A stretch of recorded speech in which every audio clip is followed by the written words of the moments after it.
झारखंड के पूर्व शिक्षा मंत्री जगन्नाथ महतो की पत्नी बेबी देवी अब हेमंत कैबिनेट में शामिल होगी।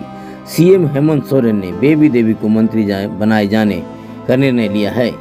3 जुलाई को राजभवन के दरबार हॉल में राज्यपाल सीपी राधाकृष्णन बेबी देवी को मंत्री पद के रूप में शपथ दिलाएंगे।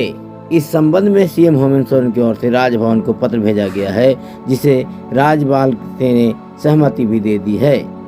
ज्ञात हो कि जगन्नाथ महतो कोरोना काल में बीमार हो गए थे और लंबी बीमारी के बाद 6 अप्रैल को उनका निधन हो गया था, जिसके बाद से ही जगन्नाथ महतो की पत्नी को मंत्री बनाए जाने की चर्चा जोरों पे थी। हालांकि पहले यह चर्चा थी कि जगन्नाथ महतो के पुत्र अखिलेश महतो को मंत्री बनाया जाएगा, लेकिन बताया जाता है कि उनकी आयु अभी 25 वर्ष पूरी नहीं हुई है। इस कारण सीएम हेमंत सोरेन ने जगन्नाथ महतो की पत्नी बेबी देवी को मंत्री बनाने का निर्णय लिया है। जगन्नाथ महतो की पत्नी बेबी देवी पिछले दिनों जेएमएम प्रमुख शिबू सोरेन से मुलाकात की थी, जिसके बाद उन्हें मंत्री बनाए जाने की चर्चा जोरों पर थी।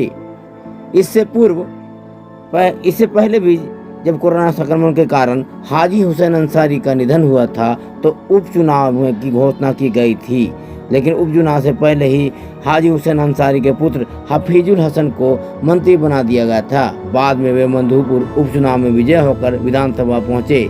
इस बार भी डुमरी विधानसभा उपचुनाव की तिथि की घोषणा नहीं हुए, इसके बावजूद भी हेमंत सोरेन ने जगन्नाथ महतो की पत्नी बेबी देवी को मंत्री बनाकर बड़ा दांव खेला है। जेएमएम डुमरी विधानसभा चुनाव हर हाल में जीतना चाहती है।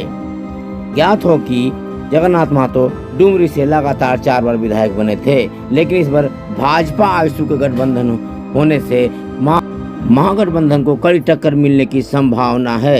यही वजह है कि हेमंत सोरेन ने भी एक राजनीतिक चाल चली है और विपक्षियों को परास्त करने की एक पूरा प्लान बनाया है। यही वजह है कि स्वर्गीय जगन्नाथ महतो की पत्नी बेबी देवी को झारखंड कैबिनेट में शामिल कर विपक्षियों पर दबाव बनाने की कोशिश है। हालांकि डुमरी जेएमएम का परंपरागत सीट है, लेकिन आजसू भाजपा गठबंधन होने के बाद टक्कर कांटे की होने की उम्मीद है।